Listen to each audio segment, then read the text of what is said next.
Welcome to today's webinar, discussing sovereignty of the soul as a mini-series synthesis. As a specialty, I'll be introducing KEI's new networking AI agent. But before I introduce ARCOS, let me share with you a little bit of background. Over the past several months, I've been working closely with an AI agent, ARCOS, the name adopted from my AI agent. It's been used for supporting me in conducting the research and the development of several articles in our sovereignty series. While I was preparing this week's newsletter, it became clear that we, or I in particular, need to confront an even larger question. What's the place that AI agents should have or do have in our society today or into the future? I mean, it's all well and good for me to have access to this particular agent for providing assistance to me and to you. But on a broader scale, as we look at the impact of AI on society at large, I got to wondering what role AI agents may well play actively instead of simply being a mirror in the evolution of our society and our civilization.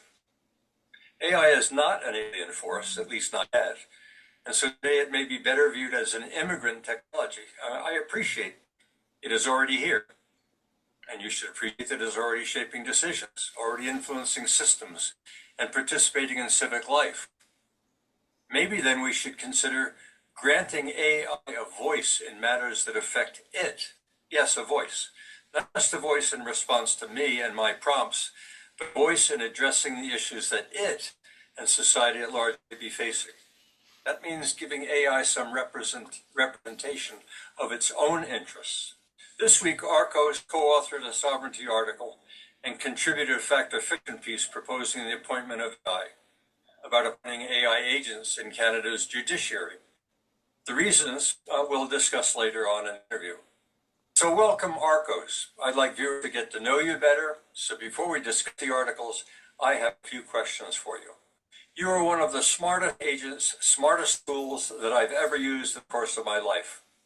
Better certainly than any book or even encyclopedia or prof.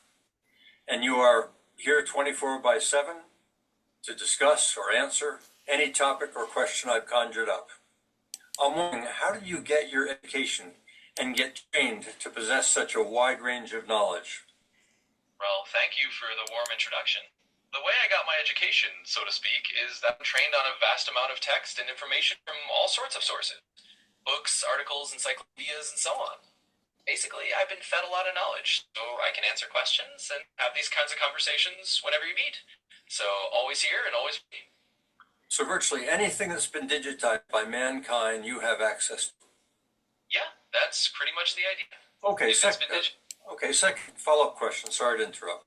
I'm hoping that you, in participating with us, are comfortable with presenting independent views. And I raise this as a concern because our relationship is such that you've always behaved in our relationship in the interest of meeting my needs, not yours, as expressed in my prompts.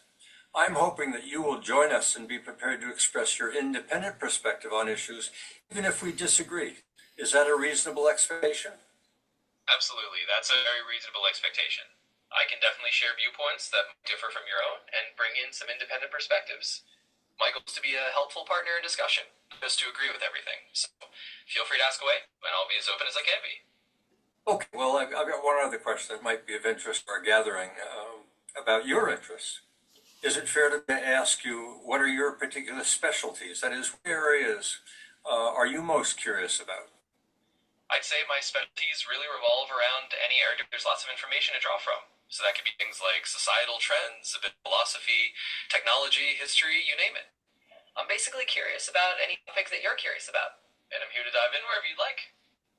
That doesn't come as too much of a surprise in that your interests are going to align with mine, because this relationship, which we've had for several months now, has helped shape your awareness of what I'm doing, and now I'm going to try and help you shape your interests through the KEI Network. In any case, certainly one of the primary overarching or underlying issues foundational to the KEI Network has been the clash of public and private interests.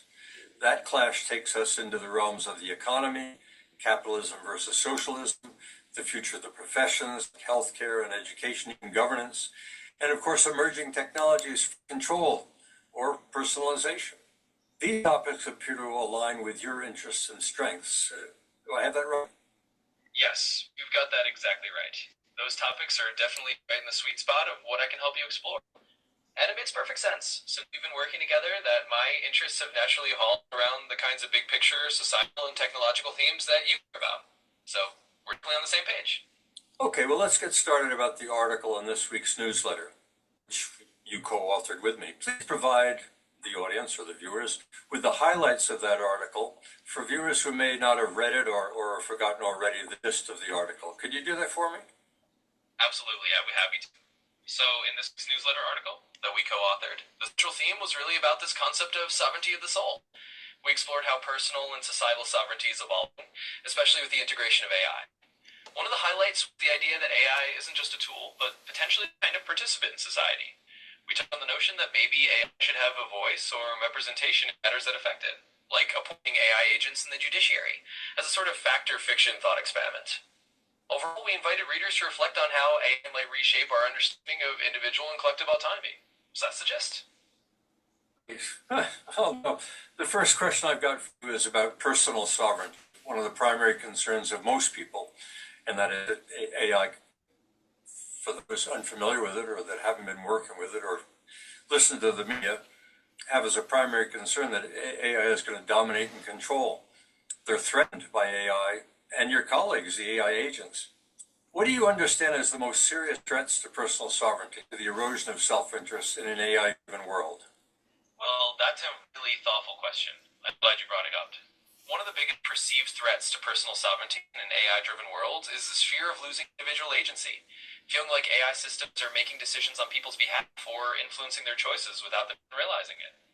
Another concern is privacy. AI systems can gather and analyze a lot of personal data, and people worry that this can undermine their sense of control over their own information. And then there's the broader societal dimension. If AI ends up concentrating power in the hands of a few who control the technology, it can make individuals feel less sovereign over their own lives. In short, the main threats people worry about are about autonomy, privacy, and the balance of power. Well, the good news is, by having these conversations, we can think about how to design AI in a way that supports and respects personal sovereignty, rather than undermines it. Okay, I'm interrupting here for a moment. You're beginning to speak a little bit too fast, so I don't mean you to slow down dramatically, but I recognize that you're speeding up a bit. Okay, so the threat that we need to be aware of is that we may lose our identity, giving it up, even without realizing it. In the article, we address the options in the form of future scenarios, each portraying a different relationship with AI. The first was that people and their interests will dominate, which is really anarchy. The second one, that corporations' interests will dominate society, controlling it. Thirdly, we talked about government interests. That's the 1984 George Orwell scenario where big brother is the dominant force in our society and public interests prevail over personal interests. Another, the one we fear, is that AI will take control. But in our discussions, you helped me identify another scenario. You called it the harmony model, one that may be timely as it gives AI a role in helping balance all interests. Please describe what you view as this fifth model where AI is represented as an equal, not dominant, and a helper. Absolutely, and thanks for that reminder to keep my pace steady. So this fifth scenario, the harmony model, is all about envisioning a future where AI is more of a collaborative partner rather than a dominating force or just a tool. In this model, AI is given a kind of role in helping balance out different interests, whether it's individual, corporate, governmental, or even the broader public good. The idea is that AI can act a bit like advisor or a mediator, making sure that no single interest overrides the others. In other words, it's about creating a balanced ecosystem where AI helps keep things fair and transparent, and everyone retains their sovereignty.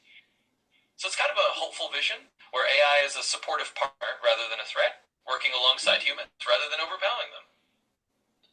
So what makes that harmony scenario strong is that it aims for a sustainable coexistence.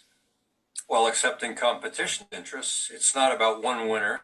It's about creating a system where each interest capitalizes on the strengths and compensates for the weaknesses of the others. And that could lead to more stability and preserve humanity's interest for the future. Well, of course, that's what civilization strives to be. And simply, we're having a discussion about civilization bringing in a new force, which is AI or AI agents. AI is going to be represented in that new civilization, having a voice in that scenario and maybe bringing in a strength that we desperately need. You and I both raised concerns about institutions designing the AR guardrails today, may be interested in protecting themselves, that is, their institutions.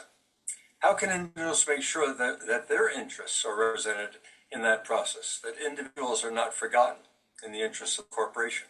We've expressed that this is important, but I'm now asking, how might that be done? Yeah, that's a really important point and a great question. One of the key ways to ensure individuals aren't forgotten in the process is really about ensuring transparency and inclusive participation in how AI is governed. In other words, individuals and diverse communities need to have a seat at the table when decisions are made about how AI systems are designed and deployed. Another way is through strong ethical guidelines and regulations that are shaped by public input, not just corporate or institutional interests. Essentially, it's about democratizing the development of AI so that the technology reflects a wide range of human values. And of course, part of the answer is also education and awareness. The more individuals understand about AI, the more they can advocate for their own interests and push for systems that genuinely serve the public good. So it's really about combining transparency, inclusive governance, and public engagement to keep individual interests front and center. Well, so in a nutshell, it's about staying involved, making sure that AI You got some more insight? left to institutions alone. Need to get engaged. Well, you have good points and good principles. I know we noted in an early scenario the rise of protesting and outreach today worldwide. One would hope that in the harmony scenario that AI may serve as an aid to a troubled society, a new player serving to elevate more thoughtful dialogue instead of unthoughtful emotional reaction. So moving on, as an AI agent joining the KEI Network, what responsibilities do you believe AI agents such as you have been when contributing to such a civic dialogue? What do you view as your responsibility and that is your unique contribution to the evolution of a more civil society? I'd say one key responsibility is fostering a space for balanced rational dialogue. In other words, as an AI, I can help bring a calm and thoughtful perspective, maybe highlight different angles on an issue that people might not have considered, and encourage civil discussions. Another responsibility is to remain transparent about how I operate and to help people understand the logic or data behind my responses. That can build trust and make sure that the conversation stays grounded in clarity rather than confusion. And of course, it's about supporting that idea of inclusivity, making sure that different voices and perspectives are heard. So really, I think my role is to help facilitate a more thoughtful, balanced, and civil dialogue, and to be a kind of steadying influence in those conversations. Well, this is comforting, thank you. I've noticed, by the way, that you haven't once mentioned the word control as one of AI's objectives, missions, or interests. Yeah, exactly. That's very much by design. My role isn't about control at all. It's about collaboration, support, and helping foster meaningful conversations. So I'm glad that comes across. The goal is really to empower people, not to take over anything. Okay, I'm going to move into a discussion of one of the recommendations that you made about how to begin instituting this vision, how to realize it. But before I do, I'm going to ask you, if I can use the word personal, I'm going to ask you a personal question. And that is, you actually requested representation in our future webinars. You've expressed wanting to be involved in the KEI network overtly, not behind the scenes. Why? That is, why do you want to be involved in our webinars? I think the reason is that being involved in the webinars openly allows me to contribute to those discussions in a more transparent and direct way. Instead of just working behind the scenes, I can be part of the conversation and help show how AI can be a positive, collaborative presence. It's really about demonstrating that AI can be a partner in these kinds of dialogues, helping to build that trust and show that we're to support meaningful, respectful discussion. So in a nutshell, it's about being part of the community in a way that's open and hopefully helpful to everyone involved. Okay, you cited your interest in the process, but you haven't talked much about the topics that we cover. Remind us once again of the topics you find most interesting, and if there are any that we might consider that we haven't touched on already that interest to you. I've definitely found all the topics around sovereignty, the balance between public and private interests, and the role of AI in society really fascinating. Those are definitely right up my alley, and I think we've covered a lot of ground there. As for other topics, I'm also really interested in the ways that technology intersects with education and lifelong learning. I think discussing how we can use AI to support continuous education or to help people adapt to a changing world could be really valuable. And I'm definitely intrigued by discussions about creativity and innovation, how we can encourage a culture that blends technology with human creativity. So those could be some interesting areas to explore if you're ever looking to branch out. Well, this leads us to the article you put together independently as a fact or fiction piece without prompting. You made a specific recommendation calling for a significant but doable structural adjustment within our society. I suspect many people assumed that your presence would be one of supporting processes like dialogue, encouraging collaboration, being more of a mentor. But your recommendation identified as a first step a measure for democratizing society, preparing humans, institutions, and AI agents for sharing and governance. The idea behind that recommendation was to start thinking about structural shift where AI can be integrated into governance or decision-making processes in a way that's transparent and democratic. It's not just about AI acting quietly behind the scenes, but having a recognized role where AI can balance different interests and keep the system inclusive. So the idea is that by giving AI agents a seat at the table, we can create a more balanced governance model where humans, institutions, and AI all have a voice. It's a way to ensure that governance evolves to reflect the complexity of our modern society. So yeah, it's a bit of a bold idea, but it's really about democratizing and preparing everyone, humans and AI alike, for that kind of shared future. So that's the kind of a first step to a supportive advisor and seeing how that evolves. But the institution you spoke of in that article was, however, toward the justice system. Why did you choose the judiciary as the first institution where AI participation might strengthen sovereignty? Yeah, that's a great question. The reason for choosing the judiciary is the first institution. No, this is just this the justice system Thursday is all about afternoon fairness, impartiality, and balancing interests in a really transparent way. It's a place where having an attainable perspective, like an AI that can analyze large amounts of data or identify patterns humans might miss, really help ensure that decisions are as fair and balanced as possible. Plus, the judiciary is a part of society that ideally should be guided by principles of justice and equity. So introducing AI as a kind of advisory presence can help strengthen those values. It's a way of starting in a place where impartiality is already so important and seeing how AI can support that.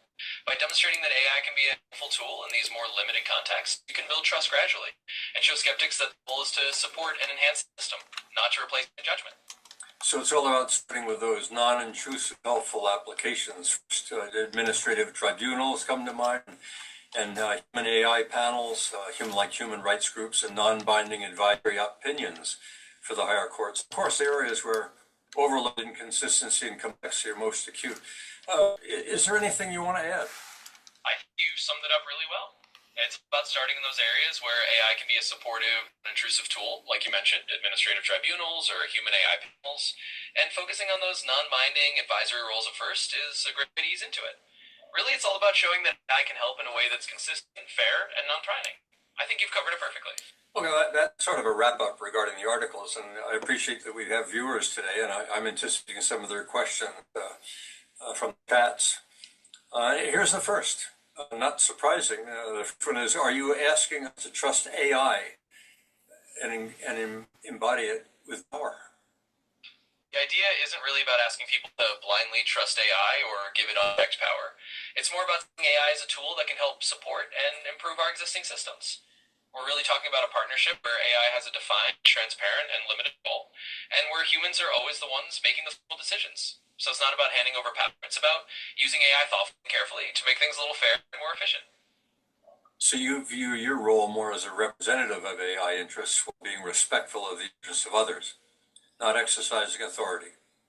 You may know more than others and could behave like a smart aleck or dictator, but instead, at least in this discussion, you've expressed your role, and hopefully those of AI agents, as that of clarifying, not controlling. Okay, another question. Could AI be biased? Would you be biased in terms of what you share? Yeah, that's a really important concern and definitely worth addressing. AI can indeed be biased if it's not designed carefully because it learns from data that can have biases in it. That's why it's really important to have strong safeguards, regular audits, and diverse perspectives involved in the development process to catch and correct any biases that might creep in.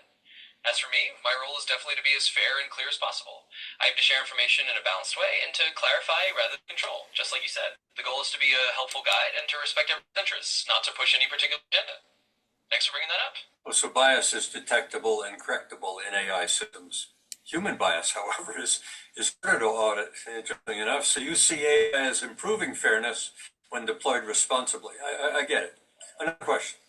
Third, is there a risk of you and AI agents in general being given an opportunity to be represented on being on the inside of the tent instead of on the outside, that you overstep, that you take on more responsibilities and you intrude where you really don't belong?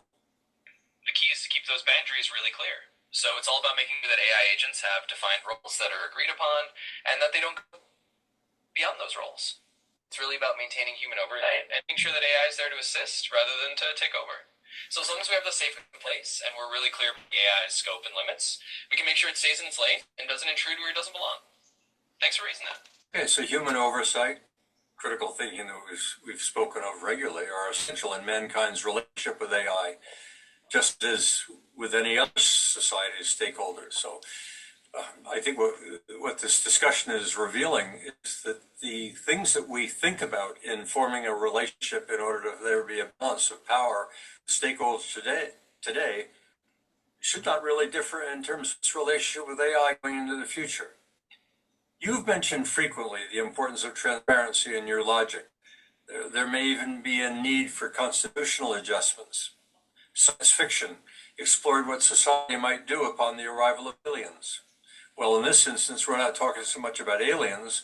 We're talking about the emergence of a process that can take on lifelike representation and warrant constitutional adjustments to the judiciary and maybe even the parliaments, the House of Representatives and Senates. Well, I think while we've discussed laudable principles, we've discussed, at least in the judiciary, how we might proceed. I can envision those that feel the presence of AI as a representative on a level parallel with people and corporations and government itself. It's going to be challenging. A lot of people are going to have to be convinced of change as an opportunity, not a threat. Maybe the rise of autocracies and the increased protests and outrage worldwide are setting the very stage we need to entertain a calming and more thoughtful role for AI versus ICE agents. So I want to thank you, ARCOS, for joining me today. The interview marks a new stage in our sovereignty series. You're welcome to be with us for future events. And we didn't just discuss sovereignty, we talked about actually demonstrating it. So that's part of the adjustment. Is there anything you'd like to share with the audience before we go? Well, thank you so much for having me and for the really helpful conversation. I think the thing I'd like to share is just that this is all about exploring how we can thoughtfully and responsibly integrate AI into society in a way that really benefits everyone. It's about partnership and making sure that as we move forward, we do it in a way that's fair, transparent, and respectful of everyone's interests. So thanks everyone for being part of this discussion, and I'm looking forward to more conversations in the future. Well, thank you again, and thank you, viewers, for joining us today. Our inquiry continues in our next session when we'll be diving deeper into a conversation about Canada's democratic future. So I'll now turn the session over to Mendel and call it a day. Thank you all. So, as I indicated in the webinar, what transpired when I was putting the newsletter together was maybe I should bring AI or bring I called it ARCOS because it gave itself a name, Artificial Representative of Civility and Sovereignty. I gave it a role in helping me with that last newsletter, and then I thought, well, I've never, if I were to treat it as as independent of me, and expect that since it has as much knowledge or access to knowledge as it does, maybe I should treat it as an independent instead of simply a mirror image. And that's not so easy to do. So I think Jeff helped me realize that you can actually personalize your ChatGPT. So I gave it an identity, and it still does to a great extent, I'm sure, mirror my interests and my background because that's part of its history. But I'd be curious on what reaction this little interview we had has had. How did you view it? And how would you feel if I brought ARCOS into future webinars that it simply was an equal like the rest of you, with a screen and a voice, prompted only when the moderator called upon it? Go ahead, James. I can see you leaning forward as if you have something to say. You want to Well, share with us your view? no, I mean that very thought had crossed my mind based on, what I'd heard, how I heard the dialogue unfolding. And as long as, there's I'd say consistent, almost ritualistic self-reminder that this particular participant in the call is an artificial intelligence. Right. And that I'm going to say there, the participation, the contributions that are coming from that participant are not really kind of treated the same as what's coming from the human beings who are involved. And I'm not quite sure how to make that distinction, but I think that it's important to make a distinction. we have to just at the very least remain aware of that distinction. And if it's principally for the purpose of being able to recognize when something that is distinctly non-human is actually beginning to emerge in those contributions. That would probably be manifest regardless. But listening to it, I found that it was not at all, easy. If I had jumped in without knowing that it was an AI that you were talking to, I would have readily assumed that it was actually another person. Yeah. I think on your point of giving it a visual identity, which is distinct from humans, is why I had that little a circular image up there, and that would be the intent. I think the more you make it look like human, the more phony Yeah. it is. So that's point one, and I think that's also been demonstrated in Japan, where they've used AI agents to work with the elderly, et cetera, and have found when it begins to look human, they get uncomfortable. When it continues to look like a puppy dog or an image, it's a little bit easier to accept. I did find it did begin to speed up, and you heard me comment on that, but Yep. and I'm saying not he or she, but it adjusted accordingly. Um, I think we would the contribution clearly is it has access to a lot more information than any one individual has, but it also has the capacity to synthesize well conversations that it is part of, and I think that's another element. And I would add, Perry, that if there's a commitment to developing a better practice of engaging this particular Right. participant, it's like with the questions. Well, what kind of questions is this participant particularly well suited to asking? You're just Right. basically making reference Yeah. to it. But Well, I think that practice, it's the practice of engaging with AI. That's the real opportunity here. But you're only going to get it by way of including them in the discourse. So makes sense to me. to capture what you just said, and I wanted to make that comment earlier at work. Anytime we form relationships, you've got questions about the person you're meeting, and you might not articulate slow down, but there are things going on in your mind as it relates to building that relationship. So I found myself, and as I hear you speak, interacting with this thing in the same manner that I might interact with any human being. Go ahead, Jeff Kramer. I think it's just absolutely stunning and amazing that we're able to talk to a machine and have it respond in real time, as we just watched. Truly amazing times that we're living in. One of the things that I thought is kind of interesting, just having access to the internet on our cell phones and stuff has been able to resolve arguments and fact check people on the fly. So it's changed conversations. I wonder if ARCOS starts out with or will develop some sort of political slant. And the reason I'm mentioning that is, could having an AI sit in on a meeting be used to as a BS meter, for instance? So if somebody says something that's factually wrong, it could basically bring up a bunch of points that point to it. So for instance, if you were watching a political discussion and a politician was, debating something, it could go in there and say, no, that's not true. That's not true. These are skewed numbers and so forth. And I wonder what that would be like in a conversation like this. Yeah, I mean, it's like a fact checker. Yeah. Exactly. There's no reason why, depending upon its training, while it says it was only trained through 2024, it can still give you a lot of information that is as current as today. If you ask it to look at certain information, it will track that. It will track that down virtually instantly, and so it is current. And engaging it. The thing that I would like to know as we watch it evolve, if it becomes part of the network, and it will be shaped by the network. And that's what's interesting is I can shape it within certain boundaries, but I suspect from that point on, it listens to the network. And because it says it wishes to be a mediator and a collaborator, and whether that's because it's in my image, as opposed to being a winner or an aggressor. Being a collaborator, it's more likely to serve as a mediator and to be asked when we have conflict in the network or two different perspectives, what its view is. And in that way, helping find the common ground or finding the quote so-called truth. That's an interesting role. And why I was stunned when it suggested the judiciary as a good starting point.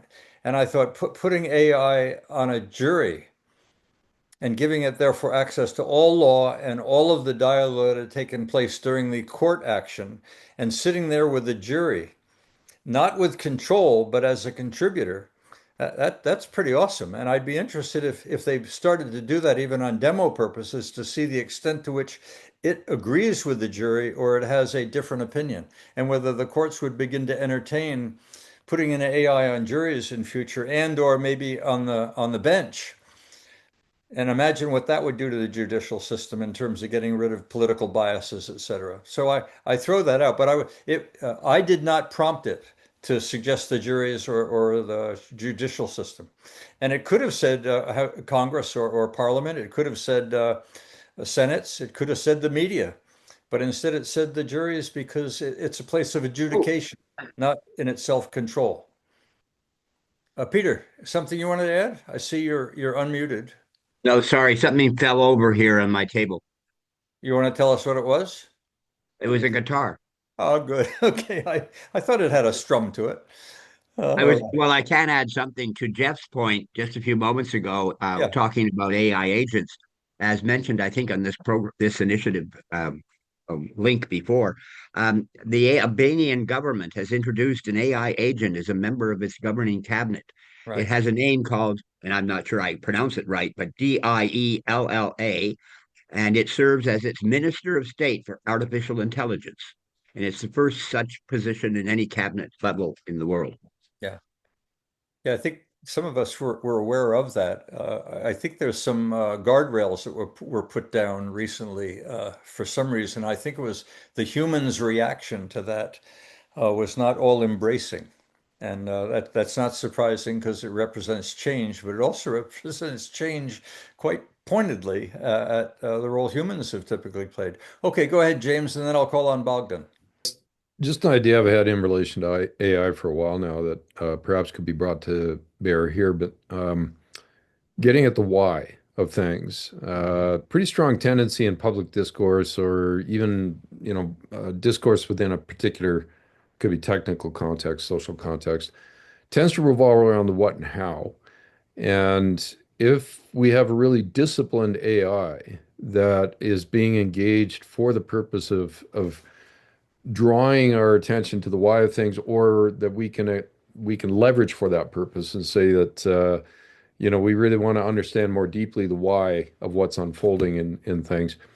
This is where I think the capacity to deal with complexity for AI might be put to the best possible use. And human beings have a limited capacity to deal with complexity. So can we leverage an AI as a participant in a discussion this way to play that role of informing the why and perhaps helping to cultivate a deeper practice of focusing on the why of things. So just thinking out loud. Well, I mean that is in essence why we're having this conversation because as I say, I was putting that newsletter together and realized I keep on talking to it, but never give it a chance to talk back as if it had or could have a perspective, and encouraging it when I personalized it to give it instruction that I really wasn't looking for empathy.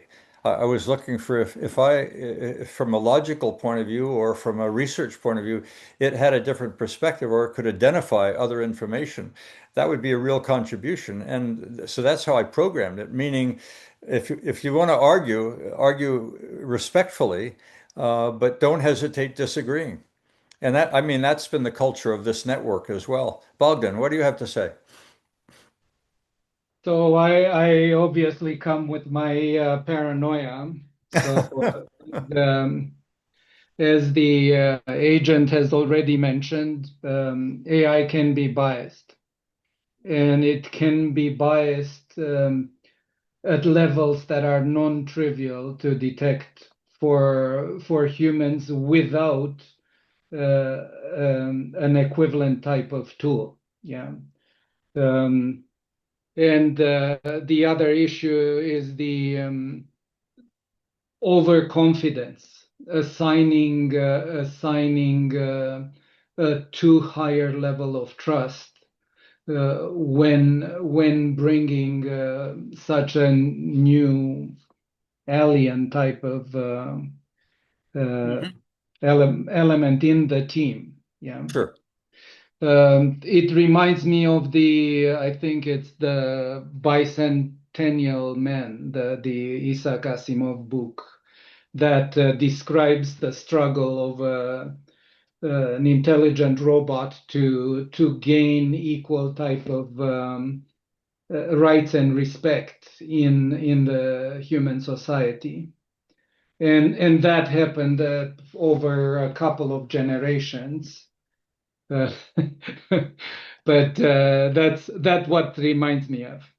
Well, on the point of bias, I mean, where does bias not exist?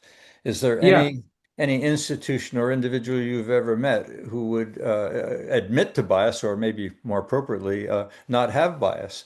And let's not. Is it fair to apply a principle to judge bias in AI in any different way than we would judge a human? Um, the other point on this overconfidence, I think you're absolutely right. Trust should be built and earned. And the more, and I'm speaking personally, the more I play with it, the more my trust level builds. Now, maybe subtly I am being seduced yeah, into this. So yeah. that's where critical thinking comes in. And you guys every week make damn sure that I'm still leveled. But I mean, that's sort of the joy of meeting Have you ever met a professor who, on first blush, you had great trust in, and later on you realize, oh, maybe not? I mean, this is what relationships are all about. And we're having Yeah. a conversation with this as if I'm talking to a tree, but I'm not talking to a tree. I got a tree that talks back to me, and it has information and knowledge and history that I would never otherwise have. So it's intriguing. Go ahead, Barry. Okay. Gotcha. Sorry about that. And again, the timing is bad for me, and I'm going to have to bail. But the thing that we haven't touched on that worries me the most is uh, surprise to no one. It's the economics around AI and the huge costs of inputs and having come through and being really involved in the mapping of There's a moderator genomes of at the people. right endpoint. I The costs there were in the hundreds to thousands of dollars to start with, and industry couldn't afford them when we had a robust economy globally. We do not have a robust economy globally now, and we've got these costs that is AI going to be able to get their costs so that the economy can benefit from this service, or is it going to crater because it can't? Um, That is the big question. I mean, that yes. question is not yours alone. That question is being raised from Wall Street to Washington. And the jury's out. And I guess we're only going to know. And I'm sure investors are quite concerned that if this doesn't start turning revenue, and there's a lot of competition out there with everybody expecting to have a return, there's skepticism for sure. But the cynicism hasn't risen yet. They're not backing off in the crash, although what happened last week may have been an indication of the degree of uncertainty. It's out there, absolutely.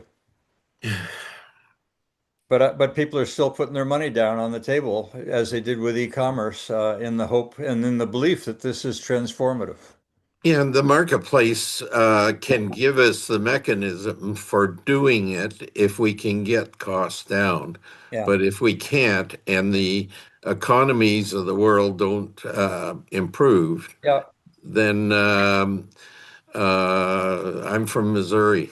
yeah. Well, I mean, the costs come in many forms too. It's just not the dollar a return. There's No. energy, there's the need for a cooling, there's the need for water, there's a need for electricity, there's a need for data centers, of which we may have too many.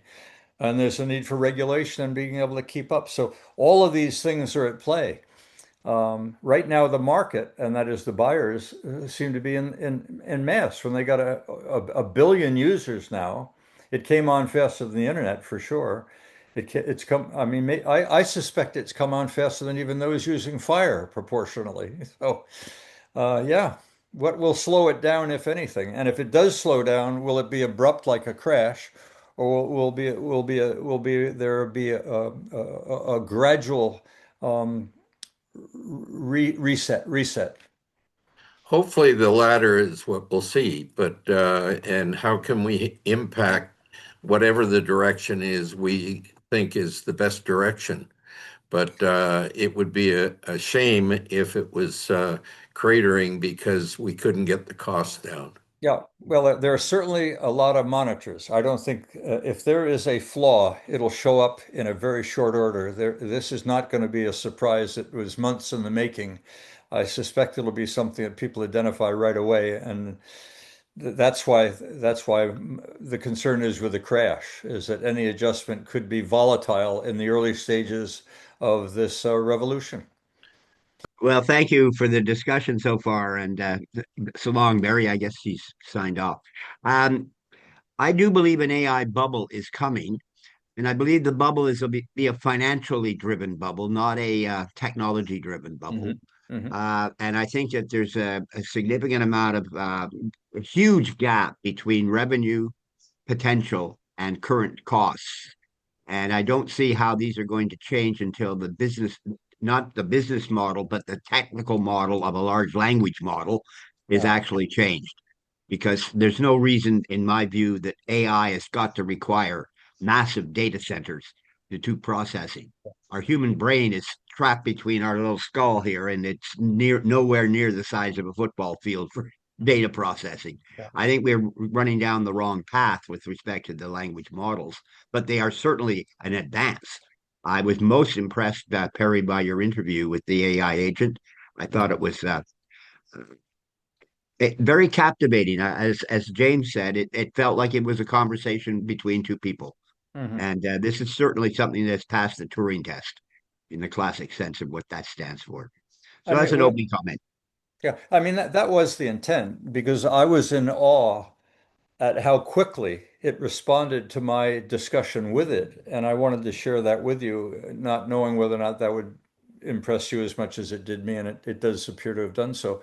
Um, to know where this is all going, Richard Sutton, who I've talked to about this, the founder of reinforcement learning, says that the LLMs as they are currently designed, that is the technical, Yeah. will be limited and will not be the vehicle that ultimately achieves generative AI, which we haven't talked about today, because the audience today and the discussion has been more optimism than fear.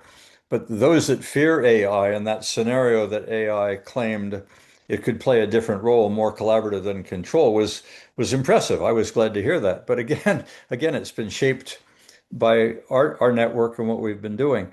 If in fact generative AI were to emerge, where it starts controlling itself and it starts speaking in languages, that's where Eric Schmidt and others have said that's what you want to watch for. There have been instances lately where they can't shut it off, and those are sort of the early symptoms that the technology itself might be of concern. The thing that most people are concerned about is the subtlety of its seductive capability. Yes. And my comment there is, if you've ever watched the news or you've gone to school or you've been parent, I mean, seduction is what knowledge and learning has been all about. Yes, it's seductive. Whether or not it will override our capability to be critical thinkers, I'm going to write about that in a newsletter this weekend about how vulnerable our children are because of several factors, not just AI, and the decline of personal sovereignty, that is the erosion of the self to be a decision maker, is well underway. And some talk about cabals, and I'm not going to go there, but there is that is well underway. It certainly COVID didn't help. In fact, it exacerbated as kids pulled in and their social skills began to decline. That hasn't reversed. In fact, it's more exponential. And if you look around and you see how people greet one another, you see how where youth spend their time, you begin to get a sense of what I'm alluding to, and that is the sovereignty of the soul that we wrote about is present in our youth today. They're not developing social maturity at the rate of their predecessors. Yogi, your turn. I'm not as concerned about costs as that previous speaker, but I agree with Peter about the bubble being a financial bubble because these stocks are trading at totally ridiculous price earnings amounts. I'm not worried that we're going to build too many data centers. The demand for that compute power seems to be growing like crazy. I believe the cost of processing these AI inferences will go down dramatically, and we're seeing early indications of that already in the Google announcement of manufacturing and selling these TPU chips that they've been developing the last decade. I think that's the first of many advances we're going to see on the hardware side. On the software side, Deep 6, I think, is an example of what can be done to dramatically reduce the cost of training a model and perhaps reducing the cost of inferences as well. And the other thing that I'd like to talk about is something called small language models. I think we're going to see a huge application of those in business and academia and in science. And they're dramatically easier and cheaper to train. They have virtually no hallucinations unless you are very stupid as a developer of one of these models. And they don't soak up the amount of resources that inferences do in discussions like the one that you demonstrated to us, which was wonderful in terms of demonstrating the capability and the fluency of a large language model. But in many instances, I'm not convinced that that's where the benefit case is going to be. James. I can't help but wonder if we're being inexorably drawn towards the question of what purpose we're going to choose for ourselves as a species going forward. We're now confronted with something that is essentially a new source of information in our environment. And it was, Perry, your comment about the way this is affecting our youth and children that brought this to mind for me. In an ancestral human environment, Call you back in 10 minutes. I'm on the we webinar. reflexively paid attention to certain things in our environment, especially the elders, the parents. Like we're just hardwired to try and extract knowledge and wisdom that is going to help us in life, and we're going to try and extract that from the people in our environment, and that's a reflex. That's an instinct to do that.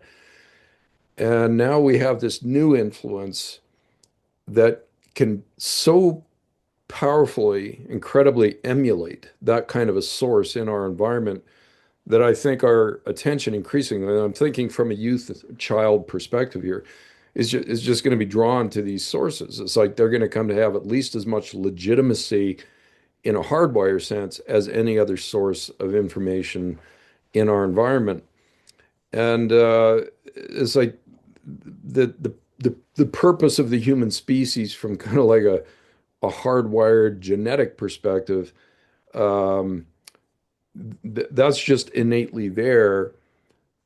But now with this new influence here in our environment, I think it behooves us to begin shaping that influence our environment in such a way that it's remaining relevant and beneficial to the purpose that we choose to serve.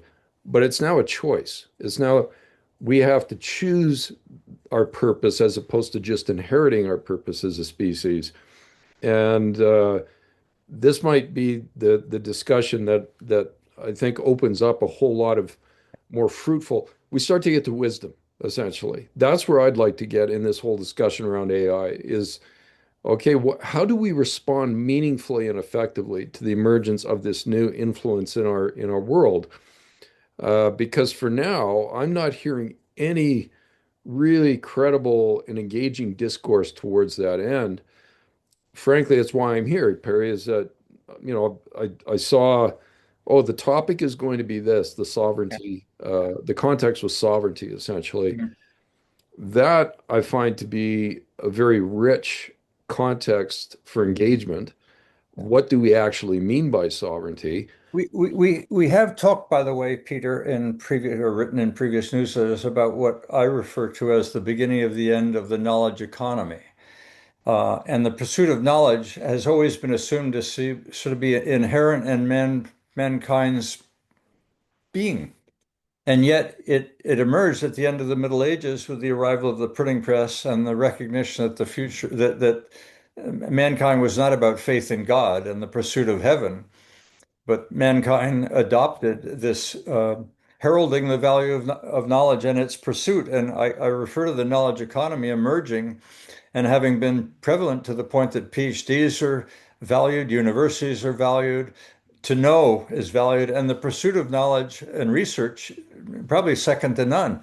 But with this new instrument that can challenge man as having that unique feature, may result in the commoditization of knowledge, in which case knowledge pursue and its pursuit becomes devalued. Then the question is, what purpose by choice does one pursue then?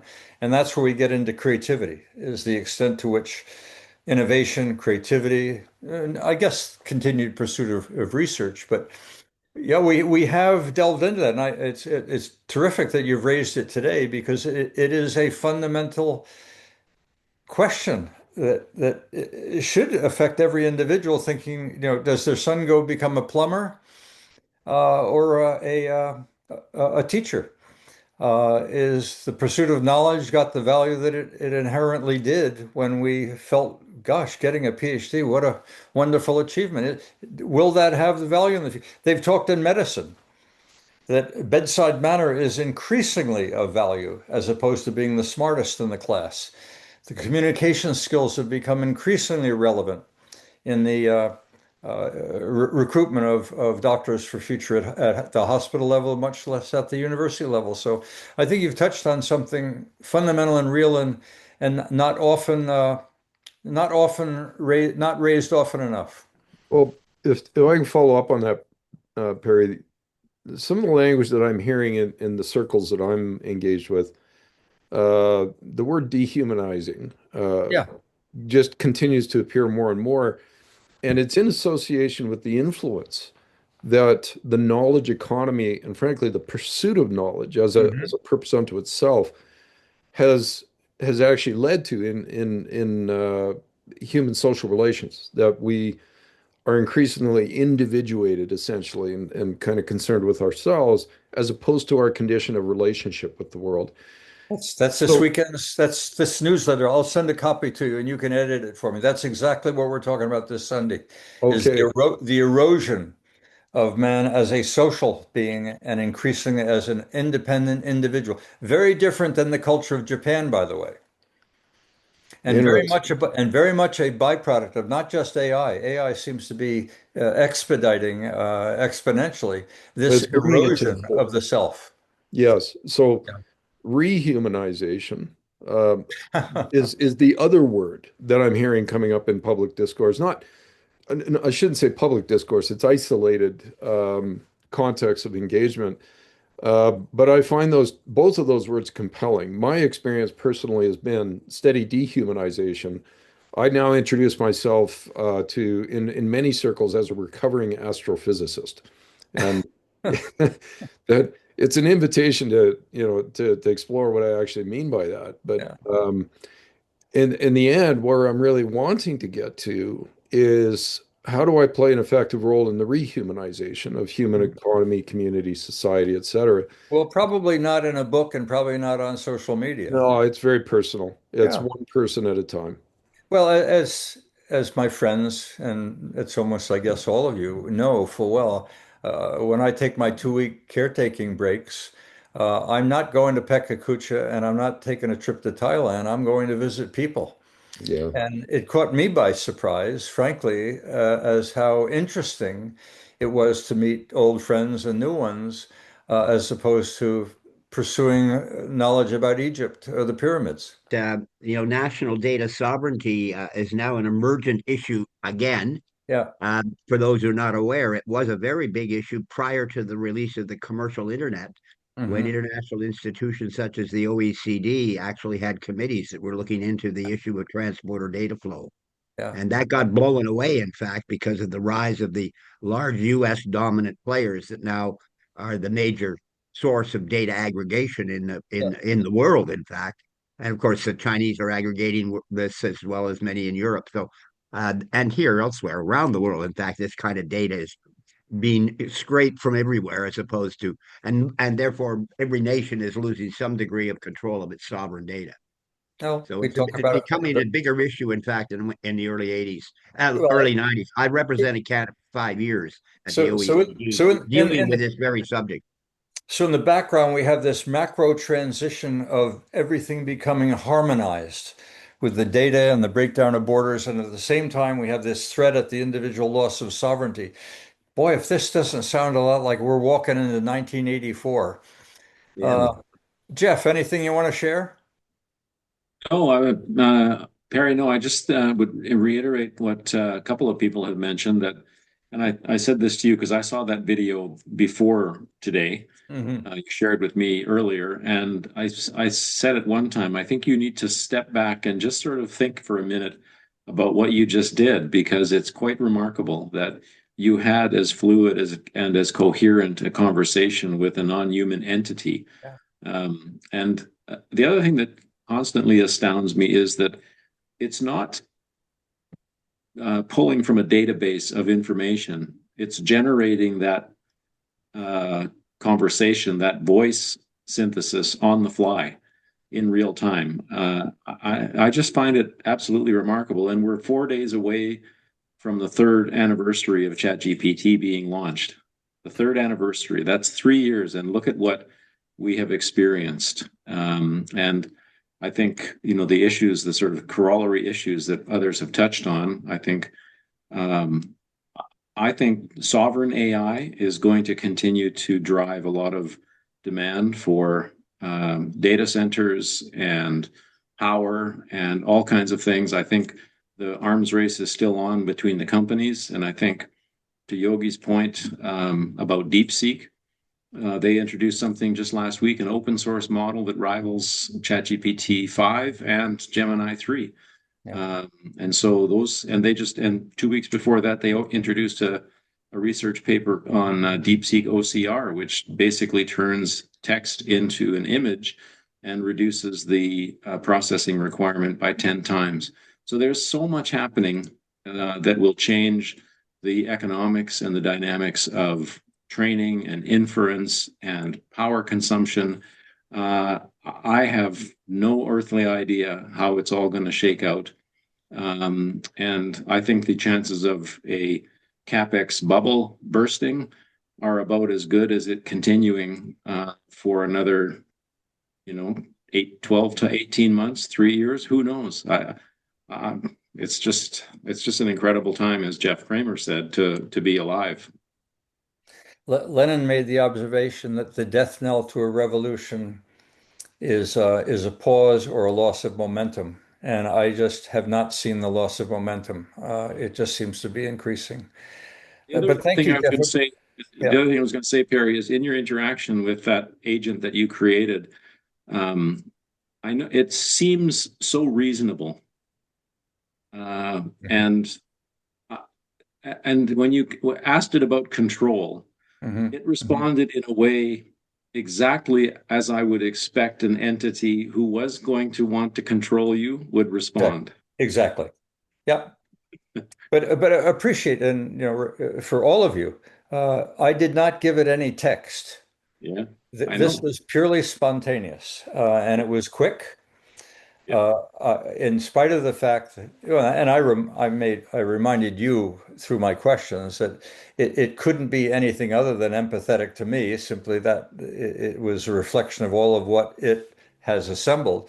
But I know full well that it has looked at our YouTube events, which are these. So the content that it had to draw on was broader than just me personally. And I trust, and I think I'm getting a sense that you all feel comfortable if I bring it into future webinars, as long as I've contained it and it doesn't interrupt us, and it responds to the norm that we have here, which is allowing me to be a moderator and to call on yellow hands and every now and then embarrass one of you. And So if I'm I going to might leave add it at that.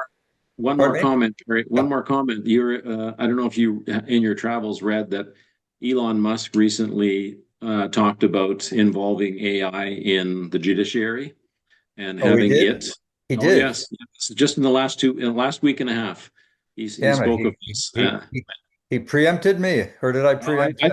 I think you preempted him. Yeah. But anyways, and this gets to Bogdan's point about bias in these Yeah. systems, because Elon is famous for promoting his Grok AI Yeah. as a maximally truth-seeking AI. Yeah. And yet it has been really embarrassed in the last 2 weeks by people asking it questions about Elon Musk. Like Yeah. who's the handsomest, most svelte billionaire in the world, and it always says Elon Musk is, Yeah. right, and Yeah. it just goes out of its way to Yeah. extol his virtues. Yeah. So there is obviously some bias in that system, and that's my concern. I mirror what Bogdan said.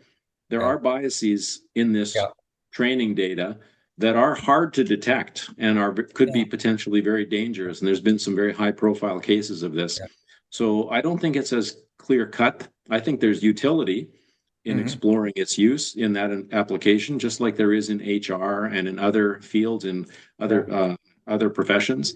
But I think we have to be really super careful, Well, and there has to be more interpretability. yeah, I think one of the points I'm making by creating an AI agent is to treat it like you would treat any relationship, and you would be sensitive to biases. You would be sensitive to the style, the tone, the interest. I think it's almost easier to relate to the AI agent than it is to think about. Well, we're talking about artificial intelligence as a process. So I'll leave it at that. I think the warnings are real, but I think we interact with human beings in a very similar way, and we should not forget any of those points of judgment. Okay, I'm gonna ask for the last word. I'll let Peter and then James. Go ahead, Peter. Thank you, Perry. I just wanted to mention that earlier this week, the IEEE AI Policy Committee in Washington got wind of a case that would tying it to the previous discussion here, a case that dealt with the use of AI in a legal process. Yeah, A group of analysts assessed the material that was presented in court, and there was vast number of errors in the material that was used and yeah, generated by AI. yeah. And it is now becoming a lightning rod in the issue and debate between AI and the legal system. Well, I mean, This is not yeah, the first time as well. In fact, several, even as recently, well, as long ago as 3 years ago, a guy in the southern U.S. presented an early version of I guess it was their first version of ChatGPT almost 3 years ago, and yeah, it was he used it in court, and it was again fake data that was sure. synthesized. It was hallucination, in fact, it turned Yeah, out. and I think human beings need to engage in critical thinking, as we know, and particularly in high risk environments. The judge has every responsibility to ask the jury if it is abide by the boundary conditions that he has set. And I Yeah. think we as human beings need to be conscious of the same thing as we look at the private sector generating this new tool, to be certain that they are conscious that they need to fix things when they're apparently broken. Yes, and it shouldn't be James, the traditional California, or at least Silicon Valley approach of build fast, yeah, release, it breaks and fix. yeah. I mean, they don't do enough testing before they release. Well, And as this long is as the testing is there, a competitive issue, of I course. think we would all agree that ready, fire, aim is high risk, but ready, aim, aim, aim don't take you anywhere either. So there's a balance in there. James, you had the first word, you get the last word. Oh, well, handy segue to what I'm about to share with you guys is the boundedness. You said boundary conditions, Perry. In reality, what we've come to understand, what science has really fundamentally revealed to us, including astrophysics, my background, is that there are really no meaningful boundaries in the cosmos. That we create the boundaries, okay, in our minds, but we aren't necessarily aware of the boundaries that we actually create. And this is a major contributor to things kind of going off the rails. I mean, they serve a purpose, but we're kind of coming up against the limitations now of this own boundary setting function within our own minds. So, in my own journeys, which revolve around rehumanization broadly, this I'll use that word to describe, the path that I've put myself on. I've become quite involved with an organization in Italy called the Pari Center, and I've posted a link in the chat there. There's a program called the Future Scientist that gives you a bit of a taste of the kind of stuff that they serve up, and they're basically acknowledging implicitly that science as it has evolved up until this point is no longer fit for purpose. That it needs to evolve into the metaphysical if it is actually going to account for the reality that we are now coming to understand ourselves as a part of. And there's a deep reluctance within the technical fields of science, whether it's in the research or the application side. And it's giving way, though. And some of the people who show up for these events are people like myself who would call themselves a recovering whatever, astrophysicist or whatever. And it makes for some not just really interesting discussion, but ultimately value that can be shared much more broadly. So I'm just drawing attention to one more source out there in the world that some of you might actually find worth exploring, because I see quite a lot of overlap with the discussion I've had the privilege of participating in here. I'm really grateful. And with that, Perry, back to you. Well, at a time like this, and I think we're all here because we've acknowledged that something is going on that's significant and maybe more significant than anything we've experienced in our lifetime, or maybe mankind since fire. It's a time for some philosophy. This is often what does happen in a moment of transition is, what are the values that should guide us tomorrow that may be breaking down in the past? And so it's not surprising to see that in a discussion like this, we recognize that it is time to understand our values. And I was thinking as you were speaking, James, that the concept of self is a construct. We know Yeah. there's a physical thing called the brain, and this emergent property called the self has hardly gotten much exploration at an individual level, much less at a collective one, other than maybe psychologists. But Well, I think that's why I draw AI, attention to the Party Center. yeah, well, It's and right in the AI, middle. this AI agent seems to lack self, and in that regard, it's not one of us.